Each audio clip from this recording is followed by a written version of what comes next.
بسم اللہ الرحمن الرحیم۔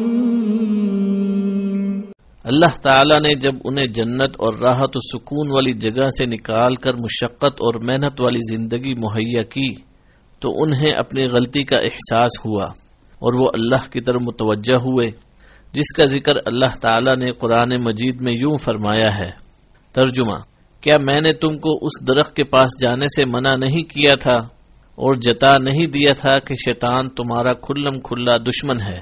دونوں عرض کرنے لگے کہ پروردگار، ہم نے اپنی جانوں پر ظلم کیا، اور اگر تو ہمیں نہیں بخشے گا اور ہم پر رحم نہیں کرے گا تو ہم تباہ ہو جائیں گے۔ سورہ اعراف آیت نمبر 23۔ آدم علیہ السلام نے یہ کلمات اللہ تعالیٰ سے ہی سیکھے تھے، جیسا کہ قرآن مجید میں اس کی وضاحت ہے۔ ترجمہ: پھر آدم نے اپنے پروردگار سے کچھ کلمات سیکھے۔